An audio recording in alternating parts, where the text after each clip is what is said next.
All right, started.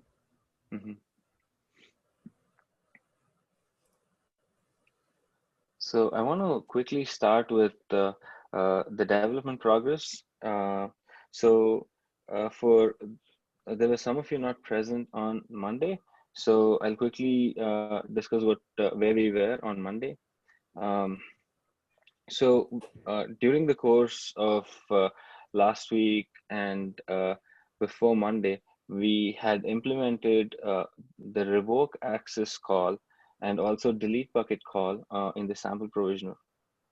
All of this is with actual credentials rather than service accounts. And then on the sidecar side, we're continuing to implement create bucket. There is a set of functionality around create bucket that led to a pretty important question, which is what I'll discuss today.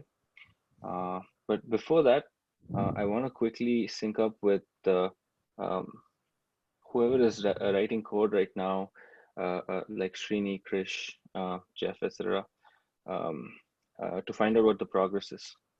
So Srini, what have you been working on lately? So currently, I got, thanks to Shing, the spec is now, as is the original spec is merged. So the spec repo is ready and the API repo is ready, kind of, as of now. So the API is bound to change based on our discussions today, but and I have the proud job that is tested against the central controller, as well as a very basic skeletal E2E test, which kind of gives us ability to write actual code into it, which runs. So those PRs are going to follow. Make files are kind of implemented as per our discussions to have one release tools directory under spec and then use that for all the repos so that we maintain one single copy of it. All that is getting in place. So I haven't touched much of the central controller logic yet. Whatever we have there, the basic create calls and delete calls are in place. Other than that, I still need to write the functional test. That's where I am.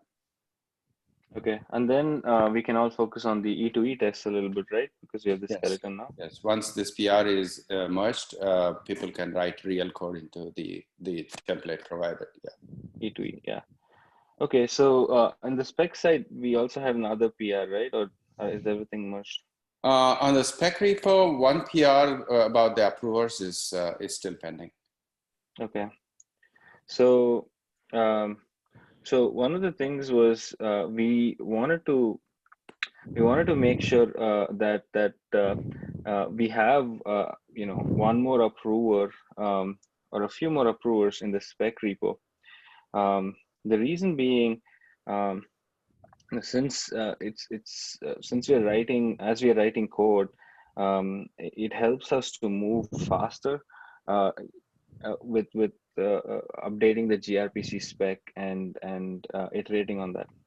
Now, obviously, before we make any changes to spec, we go through the community first, make sure everyone's in agreement. But once that happens, we want to be able to approve and move forward with that.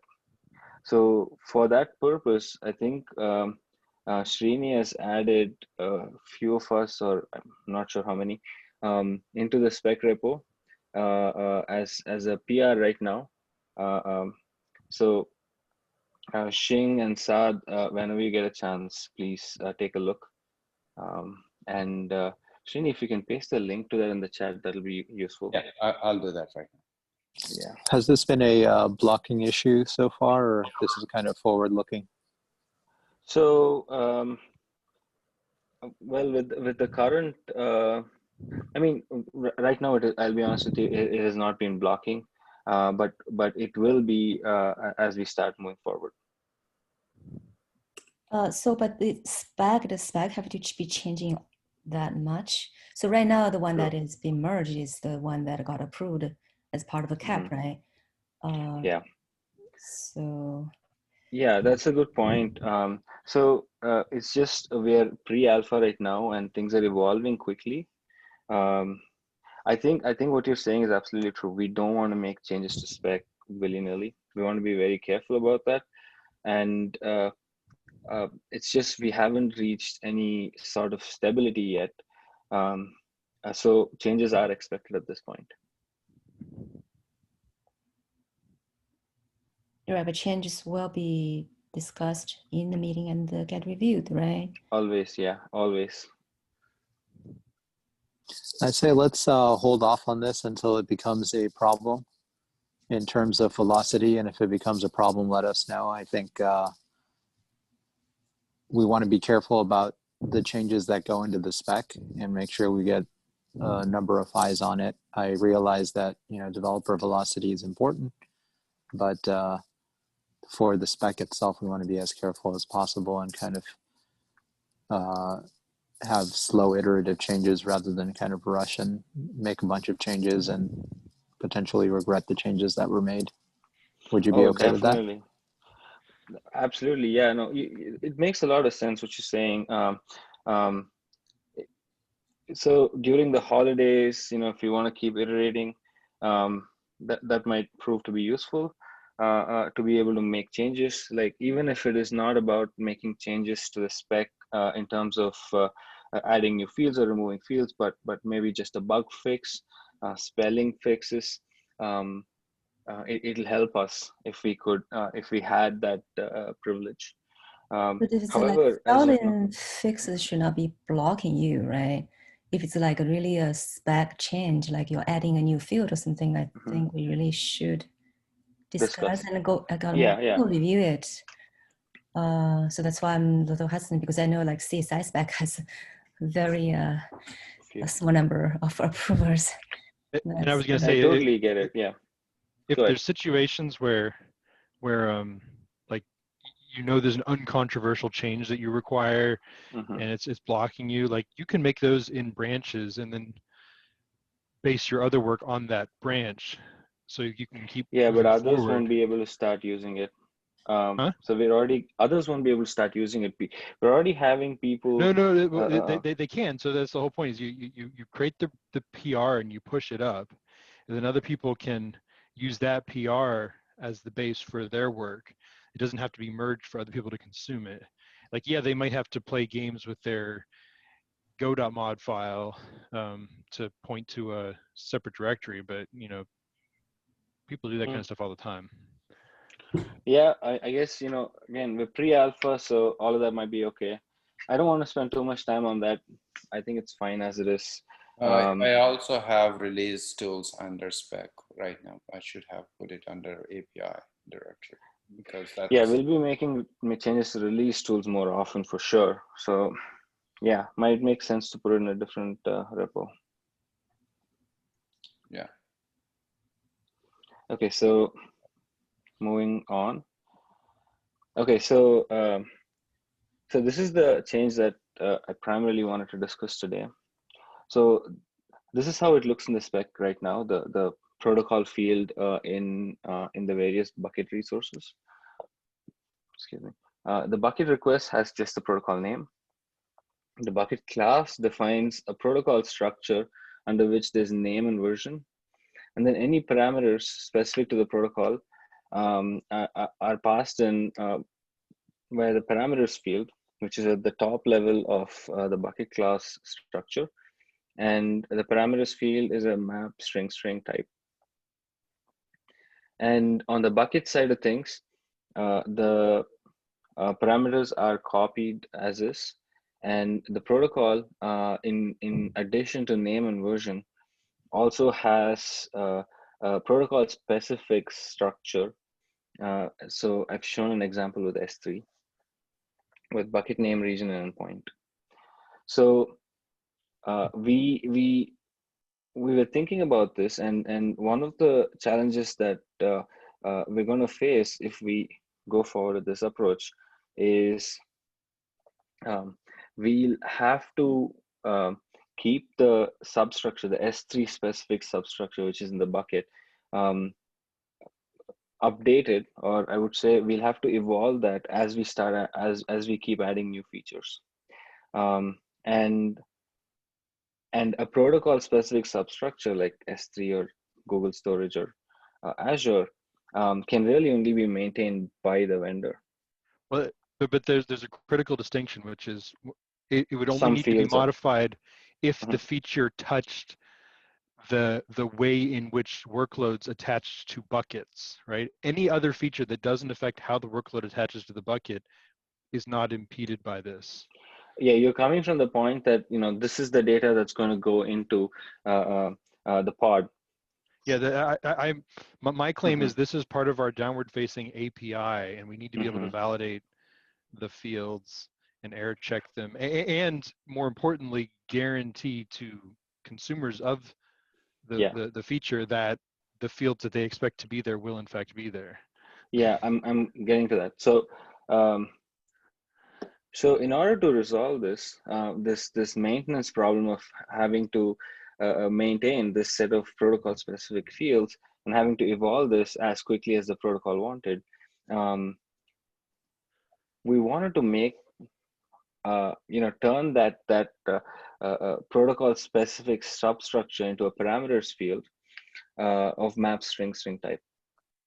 Now this allows us, this gives us the flexibility to add any new you know, config options that are specific to the protocol, just at you know, without having to rely on updating upstream Kubernetes.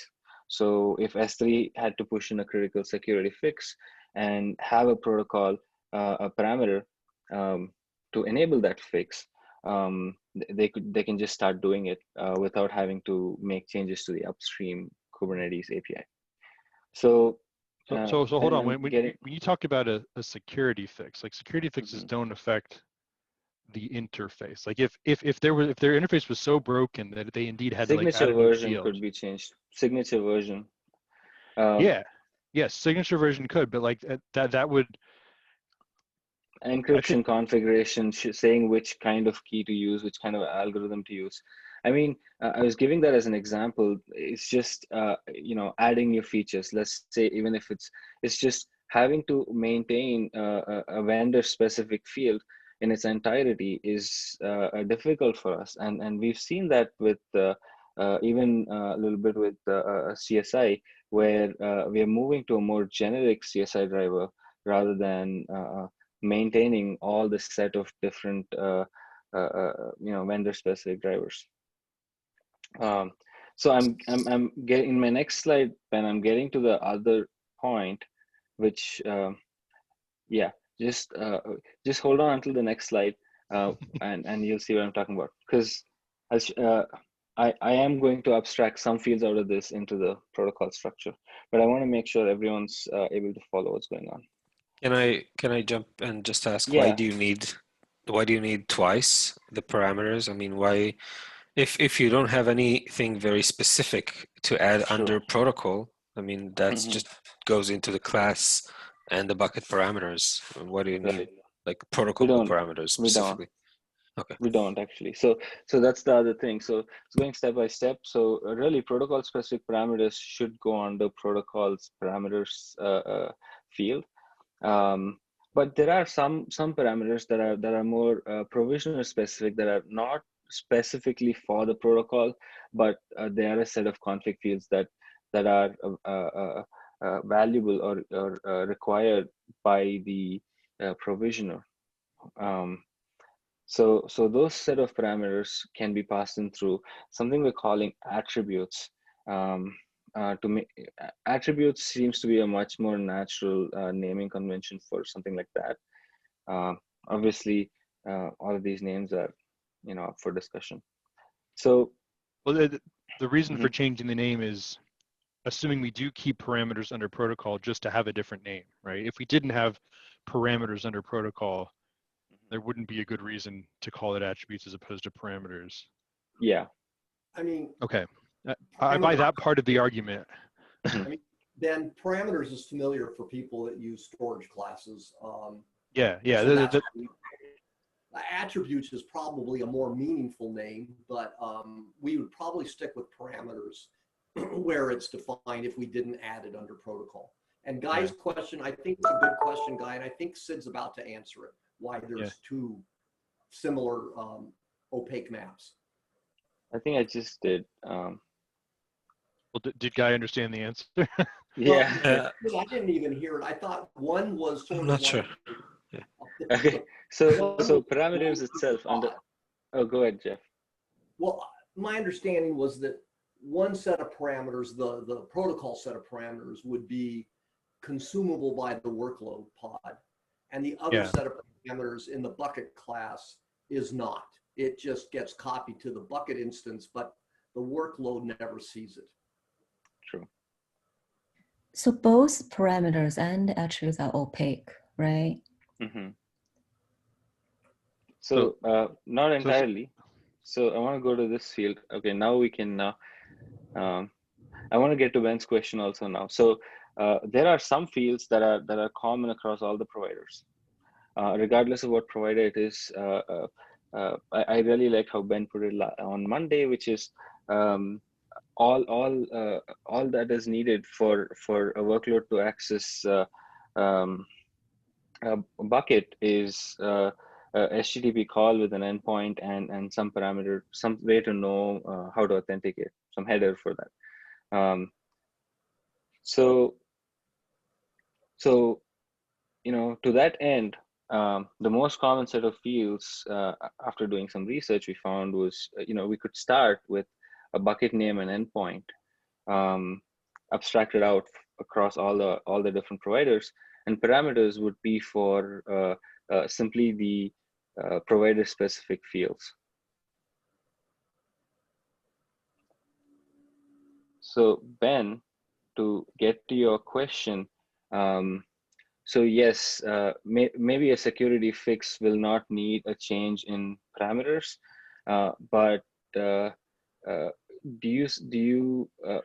can you see any field needing a change as we go along? So yeah, this is a step in the right direction, but I'm still, I guess I'm still quibbling about this idea that like there will be some sudden realization at Amazon that like, oh, our protocol is broken and the only way to fix it is to add some new field to the wire level protocol that every client talks. Because let's say they did that, right? We're on S3v4 for their authentication scheme. Like if it was the case that S3v4 was fatally flawed and they found that out and they fixed it, what we're talking about then is S3v5, right? There's no S3v4 plus some changes, right? Either it's S3v4 or it's something new. Yeah. And so let's say if they did have an S3v5, which someday they almost certainly will, like all of the SDKs also have to update before like it becomes a usable thing, right? Just because they release it doesn't mean that like everyone gets it. You have to recompile your binaries or download new libraries to actually speak the new S3v5 protocol, which means you're respinning all of your pods. Like it's basically the next version of the protocol if you change something at this level. We can take a much simpler use case. So rather than even going that far about updating the protocol version, let's talk about adding new features into the cozy set of supported features for S3. Right now, we model say 4 fields or 5 fields as it is today. We have region, zone, endpoint, and bucket name. And let's say we start with object locking. And we want to designate one bucket to be a lock bucket. And that would have to be sent in via parameters.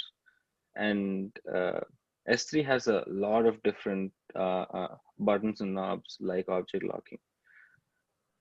And in order to support that is why we want to have parameters. So let's take a step back here. What would the precedence be that we are setting if we make the protocols field have an opaque parameter list? And I think one of the biggest concerns I have is effectively what you're doing is letting each provider decide what the set of parameters are that should be consumed for that protocol. So I, as a random S3 provider, can say, oh yeah, I'm going to provide you X, Y, and Z, whereas Amazon as an S3 provider provides you with A, B, and C. And so kind of the whole purpose of having a protocol was to say, oh, a workload can depend on a protocol, and it doesn't need to worry about who the provider is. They know that when they get a specific protocol that they will be able to interact with it in a consistent and known way. But now if we allow each provider to effectively define its own set of parameters for that protocol, we've really defeated the purpose of that portability. So we don't have to leave it up to the provider. These can be well-defined keys. We still get the benefit of being able to move fast through an opaque parameters field, and also define well-defined keys for S3. How would you define them? Where would they be defined? As a part of the COSI spec. And would there be validation on it? Not by us. So are you saying everything on the parameters will be well defined? Then what's the point of having parameters? Right. So if I wanted to add a new parameter, let's say S3 wanted to add a new parameter, it would be just a documentation change after going through the community, of course. And rather than having to go through 9 months of the Kubernetes lifecycle and then being able to be stable. But the problem with it, you're presuming that there is one entity that is like S3, and it's like, no, there's actually like 20 different implementations of S3. Yeah, so I think you should show how the API would look like. I think this one doesn't show the whole thing. You're actually proposing not to have those 3 protocols anymore, like not, how to say, we're not saying what are supported. This is all like whatever name you want to be there. I have a counter proposal, because I hear what your concern is with like just having 3 or 4 well-defined fields and no opaque bucket, which is that like somebody out there is going to have an S3 plus special sauce provider, and they're going to want to write workloads that uses the special sauce, and you're worried that they're going to be blocked from that because we have said no, S3 is just these 4 fields. We've seen that pattern multiple times before. We tried to do the same thing for cloud providers, and we saw what happened there. So what I want to say is like, we have this problem today in CSI with like stuff that is outside the scope of the Kubernetes spec. When you request a PVC, you know, I can say, well, I want a 10 gig file system volume, and you'll get a 10 gig file system volume. You don't know if it's going to be ext4, XFS, NFS, you know, and of course all of those support different subtle behaviors down at the file system level, you know. Similarly, like if I ask for a raw block volume, I might get a SCSI disk, I might get a loopback device, I might get a SATA thing. I mean, I don't know, it's going to be a raw block device. Yeah. And like, I may or may not be able to do certain ioctals on the device I get to get certain special behaviors. But if I really care, like if I am an owner operator of a cluster, and like I know my storage is actually all SCSI, and I want to take advantage of SCSI ioctals in my workloads, I can just do it, right? Because I know. No one needs to communicate anything through the PV to my pods that yes, you're getting SCSI disks, and they support these ioctals. You just know it out of band and you consume it. The same can be true here. Like no, that is literally going outside. Like that's an anti-pattern in Kubernetes, saying I know something out of band rather than having it defined in code, or this is going against everything that Kubernetes stands for. It depends, right? If we do that for storage class parameters, because explicitly the Kubernetes layer doesn't care about what those parameters are. It doesn't affect how Kubernetes interacts with the resource that ends up getting provisioned. Yeah, it's no, basically, I agree with you, Sal. If it's in the storage class, that's fine. But I dispute don't that have this it is an anywhere anti-pattern. Out of band.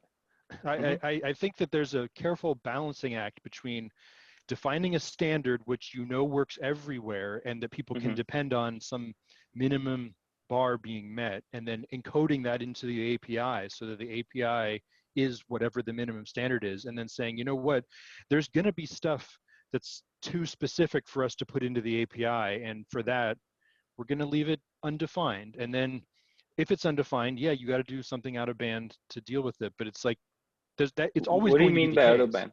Yeah, I agree. I completely agree with you. Like knowing that the block PV that I get when I create a PVC with raw blocks is going to be a SCSI device for sure. Like so Kubernetes does not make that guarantee, but like I can set up my cluster and create the guarantee for myself by only installing SCSI CSI drivers. No. My question is that's so you won't be able to scale that way though, because again, you're bringing a manual human step in there. My question is only this, like what Sadhu is saying, to would that parameter still be in the storage class, or are you thinking it's completely out of band? Because storage class currently supports opaque set of parameters. I mean, if you want to put it in the storage class, that's fine, but workloads cannot directly access the storage class. So the guy who's writing the workloads, CSI driver can. Not, so yeah, but not the pod that requests the PVC, right? Right. So someone who's requesting the PVC would have to set a storage class, and through that, I'm saying that the same is true here. So I can put in your previous slide when attributes was called parameters, or let's say if we stay on this slide, if I just put it in the attributes, then I can know as the pod author, I can go read the bucket class and say, it has attribute X that I know I care about, therefore I will use it in my pod. And it doesn't require any communication to go through that protocol field, I don't think. If there is some special feature that that I happen to know exists on my S3 implementation, but that isn't generally available on all S3 implementations, then I can consume it because, you know, I know it's in the bucket class, and I'll write my pod to just use it. But like if the protocol itself evolves, going back to like the S3v4 is found to be not good enough and we need an S3v5, then everyone has to rev something. And yes, that's going to be a slow process to churn through to add a new protocol based on the way we do API reviews. But I don't see a way out of that unless we have a whole protocol which is just like an undefined protocol. But like that kills portability, right? You mean like generic protocol? One could imagine it. I don't know if we've talked about that, but like some sort of escape what's the hatch concern with this approach? Yeah, this is I feel like this is a good middle ground. I to be honest, I also don't like the approach of having, you know, well-defined fields rather than just having typed, but I don't see a way around that. Like, I feel like this is the best middle ground that we can find given the different concerns. I think the concern is around kind of a lack of guarantee in what Kubernetes is surfacing up to the workload. All right, so we're saying this is a well-defined protocol that you will definitely get only these set of well-defined, you know, key value pairs, but we don't really provide any guarantee around it. So if you have a misbehaving driver that is sending something different or is missing a parameter, effectively we leave it up to the driver to sort that out and say, well, you know, you do the validation. This is what they should be returning, but we make no guarantees on that. Yeah, that's a good way to put it. I get the concern actually. Yeah, I don't have a clear answer at this point. So I have a question. Maybe yeah, go ahead. There is a pain point for new protocols. Like, you know, we will do S3. We'll probably do GCS and Azure Blob, maybe a few others. But there will be new ones that won't be in the first version, and adding them will probably take a while. And no, I don't think we'll even be able to maintain S3 and Azure and GCS. Actually, we'll need the vendors to come in and do that. Different like variety of S3 types? Yeah, no, not variety of S3 types, just the set of parameters that would go into say the S3 protocol. Now we've defined 4 fields now, but that could quickly go up to 40 fields or 50 fields. But no, I just don't agree with that. I think that like these protocols are fairly stable, and they have to be for workloads to reasonably use them. Like, so I think that the use cases that Sid you were mentioning are advanced configuration, And even from how I looked at what you said here, I think parameters should have been like the attributes back again, and like this one would have been something like a config for the client, right? Which is like a way. And you're saying here by having it both in the bucket class and the bucket, you're saying that you want to extend. It's not just that the provider would be able to inject maybe environment variables or config files into the pods, but you're saying that this is something that is extended to bucket classes of the same provider. So you need it. So I would say maybe that piece might be, you can get it using the normal parameters, because like this is a specific parameters for this provider, right? So it can configure it as well.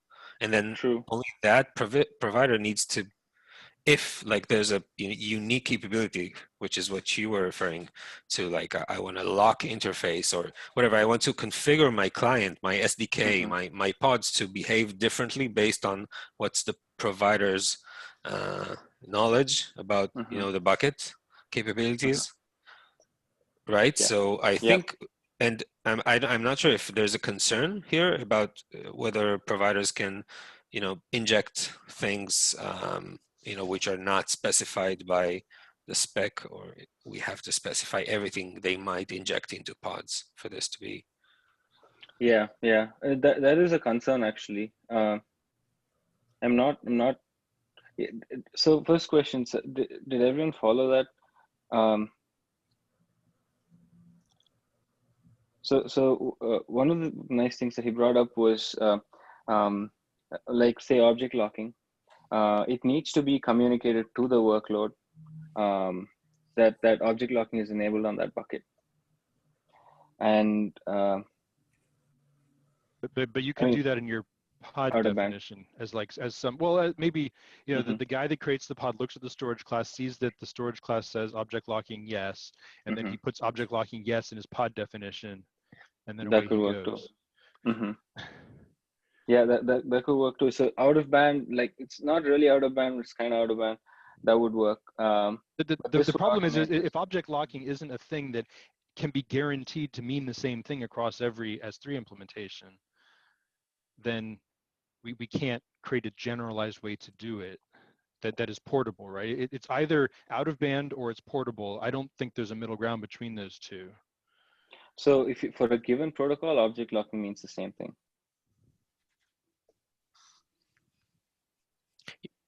I think what you're saying, Ben, is that my pods might not be supporting it, right? And doesn't matter how much the provider wants it, provide me configurations and whatever, it's not doing. I find Sid's assertion interesting, because if that is true, then it should be a first class field in the S3 protocol. It's just that's a Boolean.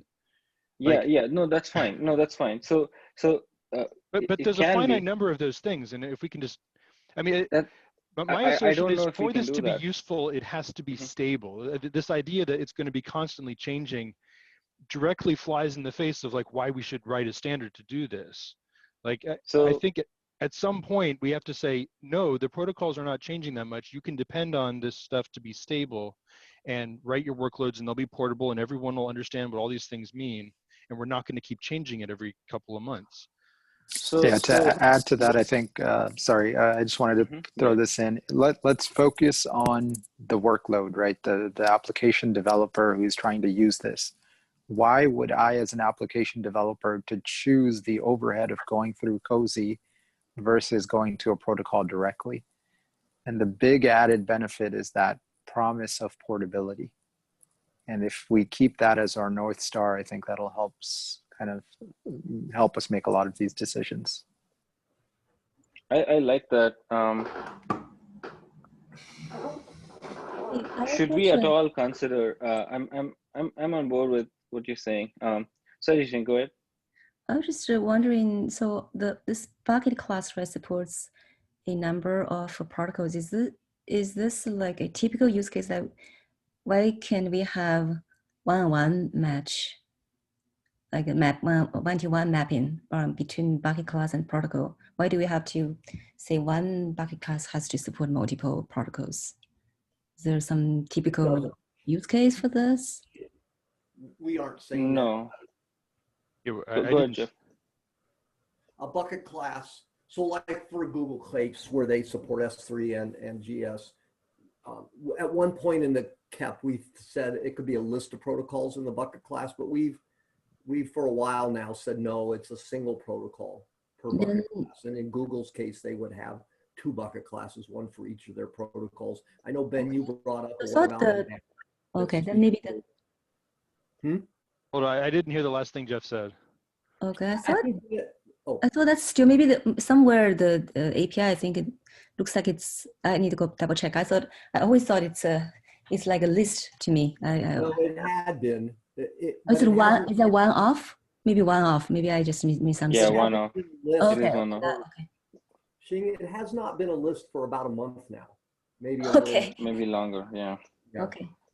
So, okay. So the only concern I want to address then, I'm fine with what Saad, Ben are saying. The only concern I want to address then. So if we go back to this approach and have S3 be put in here, or every protocol specific substructure there. Now, the only concern I have is how do we manage the evolution of these structures? Because it's really a vendor specific thing. How does a new vendor add themselves to this? A new protocol vendor. You add a new substructure to that one of, right? Like Kubernetes had this back in the days when we were adding new PV types all the time. You know, the set of structures you could have in your PV just proliferated. But isn't that why we actually moved away from that format, have a generic CSI driver now? So I think there's 2 things here, right? There's the protocol and there's the provider. And what is likely to have kind of more options is the number of providers, not necessarily the number of protocols. Fair point, yeah. And parameters for existing providers can be added. Exactly. So I think you could create bucket classes for new features. Right. Todd, could I ask you a question related to parameters though? Because my understanding for CSI is that in the storage class, there's some very well-defined parameter key values that are documented. And so that makes parameters feel a little bit weird. It's not totally opaque because we're expecting certain keys to be there. And there's behavior changes based on the presence or absence of those keys. So basically, Saad, do you like that way of doing it, or do you wish you had done it differently in CSI? The reason that those well-defined keys exist on the CSI side is because on the CSI side, we provide a intermediary between Kubernetes and the sidecar, between Kubernetes and the driver. We provide a sidecar, the external provisioner, that actually handles calling out to the driver. And so these well-defined parameters are effectively parameters for that sidecar. They allow us to control the behavior of that sidecar to say, oh, for example, you know, this is pointing to a secret. The driver itself doesn't know anything about how to go and fetch a secret from a Kubernetes API. So external provisioner sidecar, please go and fetch it. And instead of passing the pointer to the secret, go fetch the secret and pass the secret down in your call. So it's a way to modify the behavior of that sidecar. Does that make sense? Yeah, that does. In addition, isn't there also an opaque string map? Yes. Yeah, all the parameters are also passed down to every volume you create. I don't know if it does. So does it filter out the ones that are well known? So those don't get passed The down? well-known ones, they have like a prefix, CSI dot something, and those get filtered out by the external provisioner and translated before they get pushed down into the driver. Yeah, but everything else is just opaque and goes straight down. Right. But the key there is like nobody from Kubernetes perspective, you don't have to use the standard sidecars. You can write your own sidecars. You can do something weird. You can fork the existing sidecars and add new stuff. So like Kubernetes doesn't care if you do any of those things. The sidecars care. So I have based on that, I have another proposal. So let's say we keep the S3 or protocol specific structure within the protocol. Do you think we still have a use case where a opaque map is warranted, where it could be useful? Yes. I think, well, go ahead. What is the use case? I just think the use case is a generic way for an administrator and a provisioner to partner together to pass specific attributes for what is desired in that cluster for new buckets. But that breaks portability, right? That the moment you do that, Yeah. it's not portable anymore. So I think in general, the decision. approach that we want to take is less is more when you're defining APIs like this. It's always easy to add more. It's always difficult to remove things after you've added them. And similarly, it's always easier to start off with something that is tighter and loosen it over time in terms of API versus starting with something loose and then trying to tighten it. So my recommendation would be, unless we have a very concrete use case that would not work, let's start with something tighter. Let's start with first-class fields, and then have validation on those. And if we discover that we're painting ourselves into a corner, and this is the purpose of doing the prototype and the alpha and the beta, is to figure out what are the pain points. We can come back and reiterate on this. I think I'm hearing the biggest concern is around potential developer velocity in terms of adding to the protocol in the future. Let's see how painful that is, and we can try and address it in the future. I'm coming from that's true. I'm coming from the perspective that we've already seen this before. We've seen this with every single time we've tried to support something that is that cannot possibly maintained by the core Kubernetes development team itself. We have seen this issue where we were holding them back. We were holding a vendor. Right, like the plugin. I think Sid, the way I was hearing it was that this thing is going to be an API for the application developers, and velocity in providing rich APIs for them is also confusing, and maybe you don't want to get like too quick to add more capabilities to the application developer directly. But using the parameters of and bucket classes to set up different policies per bucket, that will still be able to work, right? True that if you really need the application developer to be exposed to something, right, and that will be something. Oh yeah, you're right. So we could pass it along through the parameter sphere at the bottom. For a policy type thing, right? You can always bail out from this problem by setting a policy to this should work this way. But if what we're trying to say is that some features say it's going to be locking, but whatever, it has become so important in the protocol that it should be. Then we can eventually move it. Yeah, fair point.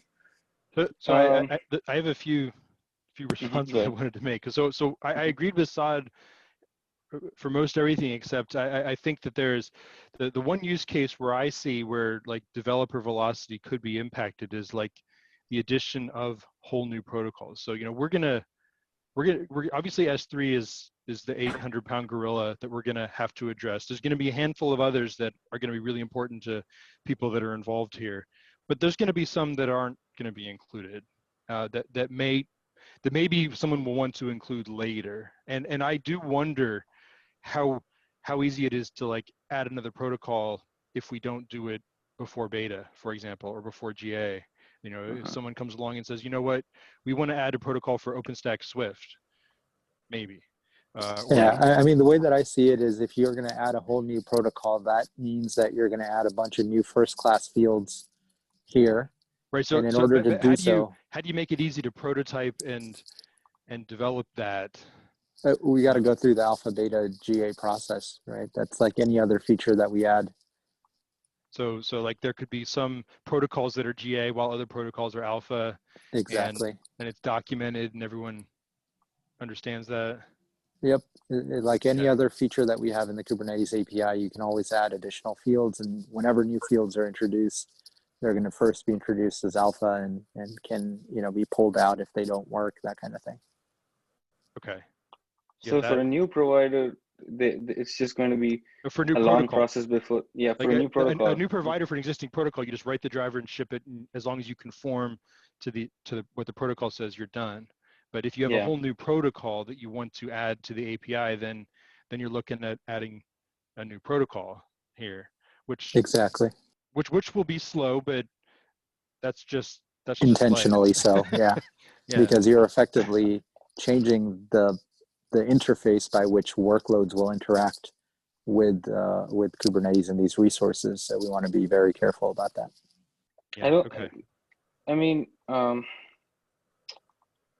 So this is definitely going to hold back any vendor from being able to run on Kubernetes, and I think that will be a huge issue coming from. So this is the thing, right? Like as a vendor, ideally, the way we define this thing, the set of protocols here should capture the majority of what most vendors want.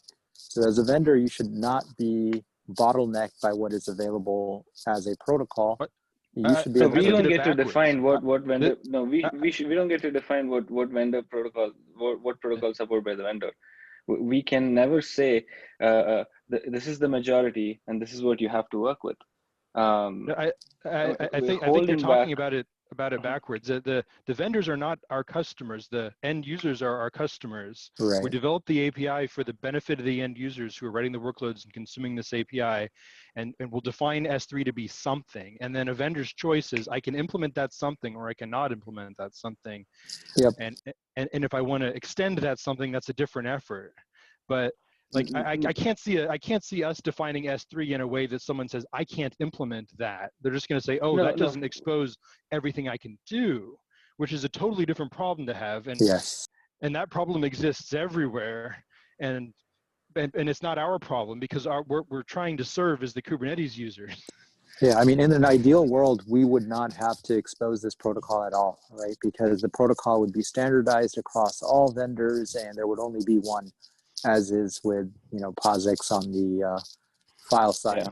But that is not the reality. So what we have to do is, okay, let's try to kind of limit it as much as possible so that the workloads have something that they can depend on. And then underneath the covers, you can plug in as many different vendors as possible. Yeah. I wanted to draw one more parallel. Protocol. Go ahead. That might be helpful. Again, on the CSI storage side with volumes, we have something called volume mode, and it used to be just file system, and there was an effort a year or two back to add raw blocks as like an entirely different mode. And when we did that, like all kinds of things had to change in the Kubernetes API to accommodate raw block volumes, because now instead of having a mount point, you have a device path, and like your pod definitions had to change to cope with that. And so like there are two modes the volumes can have, and as far as we know, like there will never be a third, but maybe. I think a protocol is similar to that, where it's like I don't think so. That's where I'm coming from. No, because see, in that case, Kubernetes is doing something. So the CSI system is responsible for doing something with that mode. In our case, we're not doing anything with say object logging configuration. We're just passing along to the vendor. Or if a new protocol comes in, we're going to do the same thing. Let's say it's a whole new protocol instead of S3. The difference though is on the workload. The crucial difference is that like I can write a workload that says, based on the way I design my workload, I need a raw block volume. And so I'm going to write my PVCs to have volume mode blocks. My pod will have a device path. And then I know that any implementation of Kubernetes I go to in the world that has a storage class with raw block volumes, I will get what I need and my workload will run and it will be fine. That's what the protocol is. Like if my workload wants to talk S3, then what I need to say is I need S3 protocol, and I should be able to go to any cloud that has S3 protocol, and it should just work. No, I think we're doing this. We're going too far with the portability, because we want to make the bucket request portable. We even earlier we agreed that we cannot possibly make the bucket class portable. So the bucket class is something that the admin works with, and the admin is expected to make some changes as they move across providers or infrastructures. So I don't agreed with that, but if you think about it, it's really comes down to the bucket request is basically the workload asking for object storage, right? And we want to make sure protocol, right? Of a specific part, exactly. And so when you are writing a workload, what is the interface that you're interacting with? You have the request. The request is your bucket request, and that is portable and abstracted away nicely, and you have a protocol in there, great. But there's also what do you get back, right? What do you get inside your workload, surfaced inside your workload? And that is also an API. Yeah. Right? And that needs to be consistent and dependable as well. True, because true. What I'm getting at is if I ask for an S3 bucket and you give me a GCS bucket, like I'm doomed, right? I can't use that. Does that same thing if I ask for a raw block volume and you give me a file system volume? It's like that's the end of the story. I can't move forward. And like, no, I'm talking about adding a generic protocol, so that others can start working with Cozy. That addresses my concern of like making it easier for developers to prototype new things. But yeah, as Saad was saying, like that's not something we should optimize for. And I'm just saying maybe it's not buckets. I mean, maybe like you could redefine buckets. That's for sure. But what you're saying is that I cannot take Cozy, right? And maybe play with it to the fact that I have on my own setup a new mock protocol of my own, and my own mock provider, and I have everything hooked up because I need the Cozy code to be having this new type, right? So right.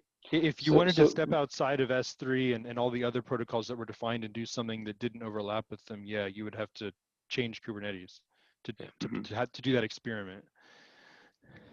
One more thing I want to add is, go ahead. Sorry, one more thing I was going to add is, it is really unfortunate that there are all these different protocols, right? And one of the goals we have with this group is, after this Cozy API gets established, potentially we could introduce a new standardized protocol. Maybe it's a derivative of S3, something where we say, okay, we have a open source, common, standardized object data interface, and that could be added here. I don't know if that's a good idea, but S3 tried that, and then OpenStack Swift tried that, and yeah, I completely agree that this is a pie in the sky, dreamy thing, but there is the possibility for that. Yeah, I think we do have the avenue to do something like that. It's been tried many times. Yeah. No, the one thing I wanted to say was, Saad, I do agree that it makes it's okay not to optimize for that generic new protocol structure up front, but I do believe that it'll give us a lot of flexibility, or vendors a lot of flexibility to start playing with Cozy and also start contributing back to us. So one of the things, yeah, go ahead. Yeah, I was going to say, I completely understand. Maybe instead of kind of trying to design, and see, this is where I get concerned, is whenever we put a hole inside of an API, we better have a very good reason for doing so, because that becomes a leaky abstraction, and this is exactly that, and that's why I'm pushing back hard. But I completely hear this kind of argument for how do we not become a bottleneck in terms of developer velocity from the perspective of integrating all these different vendors. And I think what we ended up doing on the CSI side was saying, hey, we're not going to declare this thing GA until we have X number of different providers or implementers that have successfully implemented this thing. Until then, we're going to leave this API open and flexible and continue to iterate on it and potentially make breaking changes to accommodate until we get to that point. And that was very helpful. So maybe if you set such a goal here to say, hey, for a given protocol, you must have, 3-4 different vendors that have successfully implemented that protocol, then we have basically we have evidence that whatever we've defined is in a position where it'll actually be useful in real life. I would even put it in terms of customers asking for that protocol. However, I have a question for you. So there were multiple. So for a given thing like say NFS or any type of CSI volume, was there any contention between different vendors about how to implement that? So here in case of S3, there are different vendors. One of the concerns I have is who gets to decide what fields go on S3? Yeah, very much so. I think a lot of vendors wanted, for example, workload information surfaced into the driver on specific calls, and we pushed back hard on that. And so ultimately, the question of who gets to decide that, really, it's you and this community right here, right? And instead of this is why it's very important for all of you to wear the hat of the application developer and not any given vendor. The purpose of adding this new functionality is to benefit application developers, and as long as all of you are kind of fighting for that, we'll end up in a good place. We have to realize that individual vendors will always want something kind of unique to themselves, and what we want to do is we want to enable as much of that as possible, but in a portable manner. And if there is cross-cutting functionality that we see available that should be surfaced across all of these vendors, that's when we need to kind of take a step back and say, okay, how do we add this in a generic way that can work across all of these vendors? It's a hard job. It's not easy, but that's what makes this valuable. Yeah. I guess for those one-off things where it's just like one vendor has something, we can say, you know what, use out of band means of communicating those specific features, like parameters field, like storage class bucket class parameters. So they're not locked out. They just have a slightly less elegant way of doing it. Yeah. I think so. That might work actually. Go ahead, Jeff. Finish your thought. I just wanted to say, Saad, I appreciated that last comment of yours and you're on the focus, keeping the developer in mind as the primary focus of decision making. Me too. I think we stray from that from time to time, and I think that was a good reminder. Thanks. Yeah, it's completely natural. We had the same thing happen when we were doing CSI, and that's kind of what helped us course correct many times. So another question then, should we try to abstract as many fields from across different protocols, like say bucket name and region? Let's say that they exist for every protocol there is. Should we try and pull them up to the protocol level? I don't think so, because you never know if the next protocol to get added doesn't have that field. Agree. Yeah. Yeah, I agree with Ben. I think this is the whole point of having protocols in the first place, is because we are unable to do that. It's a compromise. It's not ideal, but we're saying, well, we have to do this. So let's keep them underneath protocol specific structs. Yeah, I'm fine with that. Just wanted to make sure that, I think it was a question that should be asked. Okay, so then we stay as we are. There are no changes required. I have one question. How do we reflect when a particular implementation does not support a particular feature?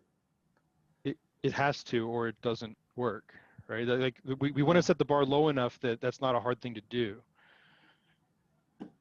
Or that there's a way to communicate, like, if it's something like supports locking buckets, like that should, if it ends up being a standardized thing, then it is a Boolean that says you support it or you don't, and then you just put it false if you don't do it, or something like that. On the CSI side, what we did was have like a bare minimum that you have to support, right? You have to be able to mount some sort of something, and that's the bare minimum requirement for CSI.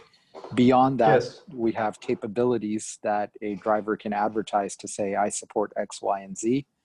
And then Kubernetes is able to read and detect and operate on those to say, okay, I know that this special functionality is or is not available by this given provider.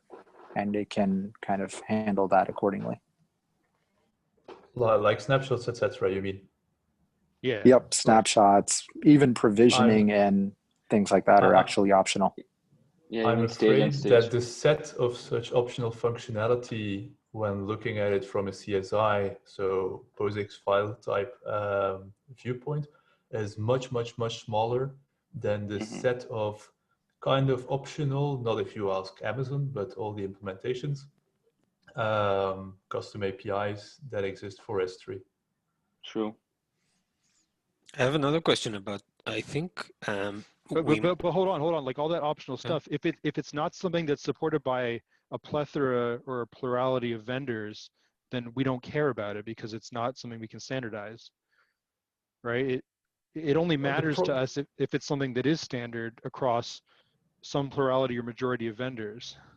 But that's not correct, like for Google storage or Azure.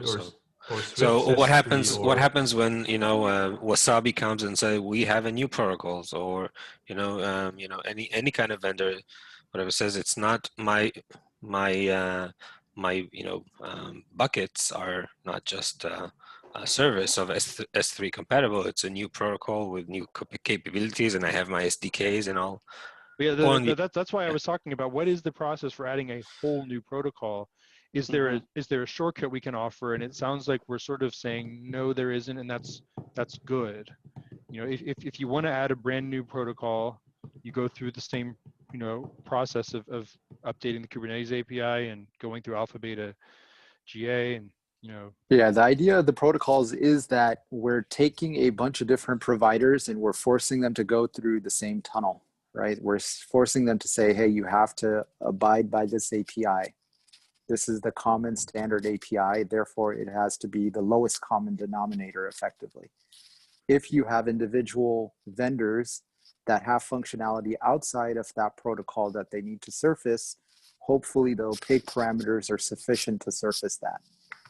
And if they are not, then the filter that we need to look at this through is, does that functionality exist across enough providers for us to kind of pull it up into a common layer or not? And if not, then that functionality will remain not available through this interface. No, I think we're talking about entirely new protocol. Shouldn't the vendor be able to say, I don't support this? Yes, absolutely. So if we decide, that there is a feature that is, available from 3 out of 4 of the providers for a given protocol, then yes, let's pull it into a common layer and let's, put it behind a capability or some sort of way of being able to opt into that functionality. Provider doesn't have to provide that functionality in order for us to be backwards compatible. That function, like that needs to exist where somebody doesn't necessarily add the newest, greatest features and continues to work as is. So that needs to exist. But it doesn't mean that as we introduce new features, 100% of vendors immediately need to add it. But we need to think about what features do we add to each protocol, right? We need to be smart about that. We can't just say, oh, there's one new vendor that has a new feature. Let's go update the protocol to add that feature. No, instead what we do is say, okay, does that feature, can that vendor, expose that feature through an opaque parameter on the storage class? If so, great, problem solved. If 2 or 3 vendors start, supporting that functionality, then maybe it makes sense to actually think about evolving the protocol to support it as well. So we're out of time. I want to bring up this sort of mechanism for people to add a whole new protocol. on our next meeting. But this is a good discussion, so it actually helps us move forward. I want to have Rob on the call next week and try and understand if the current structure will work for implementing the sidecar. There was some key problem that we were facing that I can't quite Sid, explain did you know right now. next week is a holiday in America? Oh, right, man. All right, so the week after that. Even next Monday, I will be off. So I don't know if you Okay. want to have your stand up. Yeah, we don't want to have the meeting next week. Yeah, we should skip the meeting next week. We can continue the Monday after. Shing, we'll record the call and we'll share it with you. Okay. When you're back. So do you want to keep the Monday meeting this coming week or not? I'll let others answer. I'm fine either way. I won't be able to attend, but if no one else is going to attend, I can remove the calendar invite. But if you are attending, I'll leave it. Okay. I think a lot of people are taking the day off, so we should take it off. Okay, so I'll go ahead and remove both the Monday and Thursday calendar invites for next week. So we'll reconvene the week after.